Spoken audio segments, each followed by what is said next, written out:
En cette fête du baptême de Jésus, dans la parole de Dieu, il y a deux passages que j'ai retenus. D'abord, dans la première lecture, j'aime beaucoup le début de cette lecture qui dit « Consolez, consolez mon peuple ». Le deuxième passage que j'ai retenu, c'est dans l'Évangile, quand Jésus va se faire baptiser, puis il va entendre son Père lui dire « Tu es mon Fils bien-aimé ». Dans la première lecture, c'est tiré du prophète Isaïe, puis c'est Dieu qui parle par la voix d'Isaïe, et Dieu, c'est lui-même qui dit « Consolez, consolez mon peuple, touchez au cœur de Jérusalem ».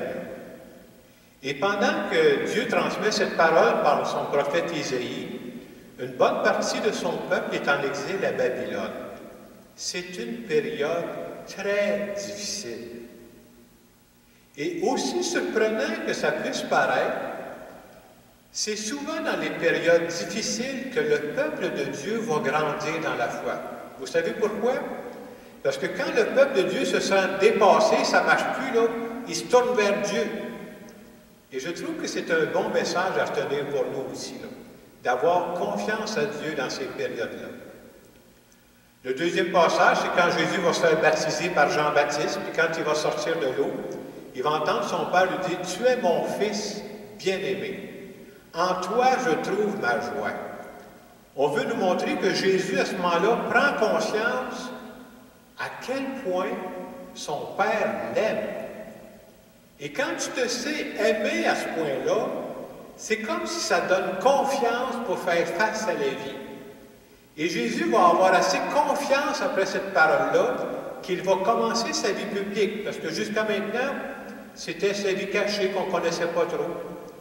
Et de se savoir aimer par son Père à ce point-là, ça va lui donner la force pour faire face aux difficultés qu'il va rencontrer dans sa vie publique. Parce que Jésus ne sera pas que des amis, là. Ça demande une force intérieure pour faire face aux difficultés. Et en cette journée où on rappelle la fête du baptême de Jésus, bien entendu, on veut rappeler que nous autres aussi, quand on a été baptisés, là, on était trop jeunes pour s'en souvenir, la plupart d'entre nous, on a été baptisés jeunes, là, mais Dieu nous aurait dit la même chose. Là. Tu es mon Fils bien-aimé. Tu es ma fille bien-aimée. Et aujourd'hui encore, Dieu pense la même chose de chacune d'entre nous. Et pourquoi on développe la vie spirituelle? Pourquoi on essaie de la développer? Parce qu'on a besoin de continuer d'y croire. Et c'est pas facile de se laisser aimer. On pense des fois que c'est difficile d'aimer, mais se laisser aimer, de croire que Dieu m'aime tel que je suis, là, puis il me connaît, là. Dieu m'aime. Je suis son Fils bien-aimé, puis il connaît toute ma vie, là. Ça, c'est notre grand défi. Et des fois, on pourrait se demander, ouais, mais ça change quoi, ça? C'est-tu juste la théorie? Ça change quoi de croire que je suis son Fils bien-aimé, sa fille bien-aimée? Je vous donne une situation pour vous aider à voir, parce qu'on a de la misère à voir clair là-dedans. Essayez de penser à deux enfants qui sont tous les deux là, aimés également par leurs parents. Il n'y en a pas un qui est plus aimé que l'autre. Les deux sont aimés là, à mort. Mais le premier de ces enfants-là, il le sait qu'il est aimé. Il a pris conscience que ses parents l'aiment. Le deuxième enfant, il est autant aimé, là. Il n'y a aucun problème. Il ne le sait pas. Il n'a jamais pris conscience que ses parents l'aimaient vraiment. Est-ce que ça change quelque chose? D'après moi, ça change tout. Oui, parce que quand tu prends conscience que tu es aimé, là, hey, ça donne des ailes, ça donne confiance pour faire face à la vie. Et ce qu'on veut nous dire, là, c'est que Dieu, lui, là, il aime tous ses enfants sans exception. Dieu aime les croyants, Dieu aime les non-croyants, il n'y a pas de problème. Ça ne change pas d'abord d'avoir la foi. Avoir la foi, c'est que j'en prends conscience que je suis aimé. Hey, je le sais que je suis aimé, moi, là. Il m'aime tellement que je peux lui faire confiance, quoi qu'il arrive. Ça, c'est vraiment le défi qui nous est proposé aujourd'hui. Et je fais le lien entre cette parole de Dieu puis ce qu'on est en train de vivre, la pandémie qu'on est en train de vivre. Ça fait déjà 2 ans qu'on n'est plus là-dedans. Et vous savez, ce n'est pas toujours reposant. À certains jours, ça nous fait peur. On entend tellement de nouvelles. À chaque jour, on en prend des nouvelles. Hein? Puis, oui, il faut suivre les règles. Oui, on essaie de faire attention pour nous puis pour les autres. Mais c'est comme si cette parole de Dieu veut nous dire, là, y crois-tu vraiment que je t'aime?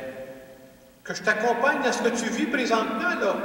Je te laisserai jamais tomber. Y crois-tu que je t'aime à ce point-là? C'est pas magique, là. Ça ne veut pas dire que je l'aurai jamais, moi, la COVID, là. Mais même si je l'ai, la fameuse COVID, là, Dieu, il va m'accompagner. Il n'y a pas une situation de ma vie où il va me laisser tomber, là. C'est de ça. C'est ça, de croire à l'amour de Dieu pour nous. Et je dirais, ce que j'aurais le goût de vous dire, c'était, aujourd'hui, là, c'est comme mon cœur de pasteur voudrait dire, je prends la parole, je voudrais vous consoler, là, de dire, est-ce que présentement, là, c'est facile? Ben non. Est-ce qu'on vit un grand défi? Ben oui, on vit un grand défi. Et comme je le disais tantôt pour le peuple de Dieu, moi je pense que c'est dans ces moments-là de grands défis, même si ça a l'air bizarre de dire ça, qu'on peut augmenter, faire grandir notre confiance en Dieu. Pourquoi je dis ça? Parce que quand tout va bien, là, on est tous à peu près pareils, voyons donc, ça marche sur le cruise control, cette affaire-là, là. C'est quand on fait face à l'adversité qu'on peut voir une grosse différence. Puis je suis comme vous, moi, là, je n'ai pas de solution miracle, là. Mais je peux vous dire ce que je dis à Dieu, là, présentement. Je ne comprends pas tout. Puis Dieu ne m'a jamais promis que je comprendrais tout, là. Non, non. Ma petite tête est souvent dépassée. Mais je dis, Dieu, je ne comprends pas tout, mais je choisis de te faire confiance. Non seulement je choisis de te faire confiance, là, mais je pense que dans ces périodes-là, puis quand je regarde mon passé, c'est souvent quand j'ai rencontré des périodes plus difficiles, tu m'as fait grandir. Et je suis convaincu que présentement, même si je ne suis pas conscient de tout, tu es en train de me faire grandir. Et dans quelques mois d'ici, on peut espérer qu'on va s'en sortir, là, dans quelques mois d'ici, là, cette période de pandémie, là, moi, là, je suis convaincu, ça va faire partie de mon bagage spirituel. Puis je pourrais dire à Dieu, puis j'en ai du bagage d'accumuler, même si je suis quand même pas très âgé, j'en ai du bagage d'accumuler. La pandémie, ça va se rajouter à mon bagage, puis je pourrais dire à Dieu, je l'ai traversé avec toi. Je n'ai rien fait sans toi. Tu m'accompagnais et je crois que tu m'aimes jusqu'à ce point-là. Alors pour moi, c'est un peu ça que ça m'a inspiré, ce Jésus qui se dit, tu es mon fils bien-aimé. Dieu est en train de nous dire, même dans cette période-là, que nous vivons. Et en terminant cette homélie, je voudrais simplement faire une petite prière à notre nom à tous.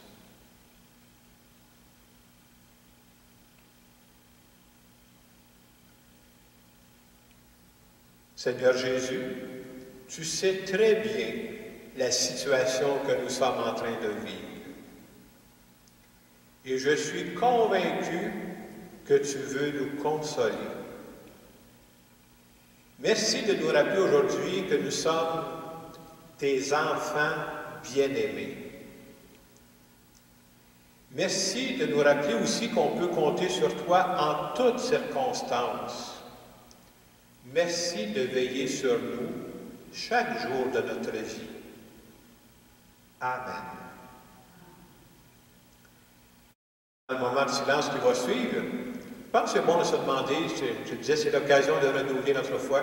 Est-ce que je fais, le fait que j'ai confiance à Dieu, est-ce que ça m'aide de temps en temps à retrouver des moments de paix? C'est vrai qu'il y a d'autres moments où ça brasse, là, mais de croire que Dieu m'aime, m'accompagne, est-ce que ça m'aide à goûter à des moments de paix?